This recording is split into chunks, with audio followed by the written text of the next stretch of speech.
the definition of Allah, because to my mind and the way it has been given to me by my Muslim friends and acquaintances, that their definition of Allah basically is negation of other faiths.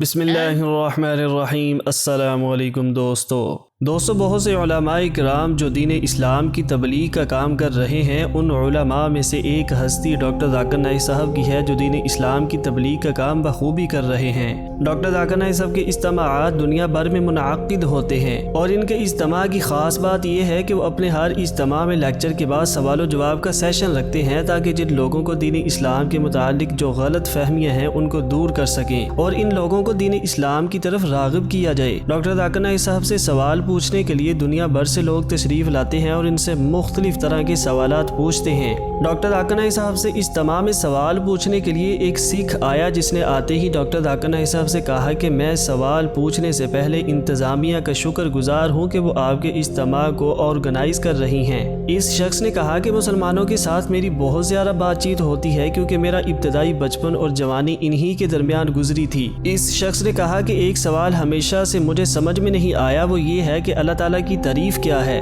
اس شخص نے کہا کہ اللہ کی تعریف بنیادی طور پر دوسرے عقائد کی نفی ہے اور دوسرے مذاہب کے لوگ اللہ تعالیٰ کی تعریف کو قبول نہیں کرتے۔ اس شخص نے ڈاکٹر ذاکر نائک صاحب کو کہا کہ آپ کا علم بہت گہرا ہے، مجھے یقیناً اس سے فائدہ ہوگا۔ دوستو، آپ سے التماس ہے کہ ویڈیو کو آخر تک دیکھیں تاکہ آپ جان سکیں کہ ڈاکٹر ذاکر نائک صاحب نے اس سوال کا جواب بہت اطمینان بخش دیا۔ ڈاکٹر ذاکر نائک صاحب نے دوسرے مذاہب کی کتابوں سے بھی اللہ پاک کی ذات کو ثابت کیا۔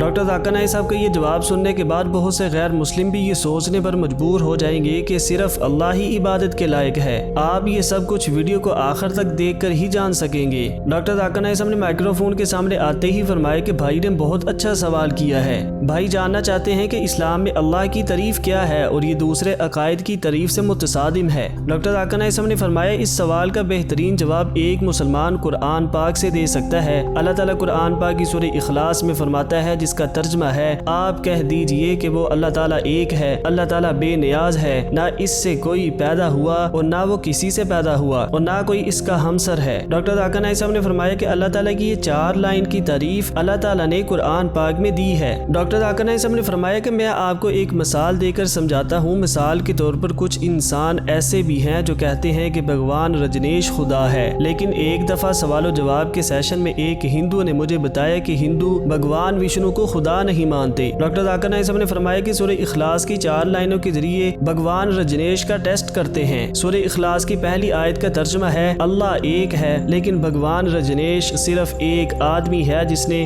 دیوتا ہونے کا دعویٰ کیا تھا۔ ڈاکٹر ذاکر نائک صاحب نے فرمایا کہ سینکڑوں لوگ ایسے ہیں جنہوں نے خدائی کا دعویٰ کر رکھا ہے، اور بھارت ملک میں ہزاروں کی تعداد میں لوگوں نے خدائی کا دعویٰ کیا تھا۔ ہزاروں کی تعداد میں لوگوں نے کہا تھا کہ وہ خدا ہیں، لیکن ہندو لوگ رجنیش کو خدا مانتے ہیں کہ وہ یونیک ہے۔ ڈاکٹر ذاکر نائک صاحب نے فرمایا کہ سورہ اخلاص کی دوسری آیت کے ذریعے بھگوان رجنیش کا ٹیسٹ کرتے ہیں۔ سورہ اخلاص کی دوسری آیت ہے کہ اللہ بے نیاز ہے، کیا بھگوان رجنیش بے نیاز تھا؟ ڈاکٹر ذاکر نائک صاحب نے فرمایا کہ جب میں نے بھگوان رجنیش کی ساری بایوگرافی پڑھی تو مجھے معلوم ہوا کہ وہ استھما اور ڈائبٹیز جیسی بیماریوں میں مبتلا تھا۔ آپ سب لوگ تصور کریں کہ کیا کوئی خدا بیماری میں مبتلا ہو سکتا ہے؟ ڈاکٹر ذاکر نائک صاحب نے فرمایا کہ تیسری آیت کے ذریعے ٹیسٹ کرتے ہیں۔ تیسری آیت کا ترجمہ ہے، نہ اس سے کوئی اولاد ہے اور نہ وہ کسی کی اولاد ہے۔ ڈاکٹر ذاکر نائک صاحب نے فرمایا کہ لیکن بھگوان رجنیش مدھیہ پردیش میں پیدا ہوا اور اس کے ماں باپ بھی تھے۔ 1981 میں بھگوان رجنیش امریکہ چلا گیا۔ اس نے امریکہ میں رجنیش پورا کے نام سے ایک سینٹر کھولا۔ بعد میں امریکہ کی حکومت اسے گرفتار کر کے سلاخوں کے پیچھے ڈال دیتی ہے۔ رجنیش نے الزام لگایا کہ امریکہ کی حکومت نے مجھے زہر دیا۔ بعد میں امریکی حکومت نے اس بھگوان رجنیش کو امریکہ سے نکال دیا۔ وہ اپنے ملک انڈیا میں واپس آ گیا۔ پھر پونا میں جا کر سینٹر دوبارہ شروع کرتا ہے، جسے اوشو کمیون کہتے ہیں۔ اگر آپ لوگ اوشو کمیون کا دورہ کریں تو وہاں پر بھگوان رجنیش کی راکھ رکھی گئی ہے۔ ڈاکٹر ذاکر نائک صاحب نے فرمایا کہ بھگوان رجنیش جو خود کو خدا مانتا تھا، اس کو مختلف ممالک کی سیر کرنے کے لیے ویزے کی ضرورت ہے۔ زمین پر آنے والے اس بھگوان کو ویزے کی ضرورت ہے۔ ڈاکٹر ذاکر نائک صاحب نے فرمایا کہ سورہ اخلاص کی آخری آیت کے ذریعے بھگوان رجنیش کا ٹیسٹ کرتے ہیں۔ ڈاکٹر ذاکر نائک صاحب نے فرمایا کہ ہم جانتے ہیں کہ بھگوان رجنیش کی سفید داڑھی ہے، انسانوں کی طرح 2 آنکھیں، 1 ناک، 1 منہ اور 2 ہاتھ ہیں۔ ڈاکٹر ذاکر نائک صاحب نے کہا کہ اگر آپ اس دنیا میں خدا کا کسی بھی چیز سے موازنہ کر سکتے ہیں تو وہ خدا نہیں ہے۔ مثال کے طور پر اگر آپ کہتے ہیں کہ اللہ تعالیٰ اس انسان کی نسبت 1000 گنا مضبوط ہے تو آپ ایسا نہیں کہہ سکتے۔ آپ اللہ تعالیٰ کا موازنہ کسی انسان سے نہیں کر سکتے۔ ڈاکٹر ذاکر نائک صاحب نے فرمایا کہ بھائی یہ ہے اللہ تعالیٰ کا مختصر تصور۔ ڈاکٹر ذاکر نائک صاحب نے فرمایا اب آپ کے سوال کے دوسرے حصے کی طرف بڑھتے ہیں جہاں آپ نے کہا کہ اللہ کی تعریف دوسرے عقائد سے متصادم کیوں ہے۔ ڈاکٹر ذاکر نائک صاحب نے فرمایا یہ ایک غلط فہمی ہے کہ قرآن مجید میں اللہ کا تصور دوسرے مذاہب سے متصادم ہے، یہ دوسرے مذاہب کے طریقوں سے متصادم ہے۔ میں اس سے اتفاق کرتا ہوں لیکن دوسرے مذہبی صحیفوں سے متصادم نہیں ہے۔ ڈاکٹر ذاکر نائک صاحب نے فرمایا کہ بدقسمتی سے دوسرے مذاہب کو فالو کرنے والے چاہے وہ ہندو ہو چاہے وہ عیسائی ہو وہ اپنی مذہبی کتابیں پڑھتے ہی نہیں ہیں، لہذا اگر ہم غیر مسلم کے طریقہ کار کا تجزیہ کریں تو ان کے زندگی گزارنے کے طریقے اسلام سے مختلف ہیں، ان میں تضاد پایا جاتا ہے،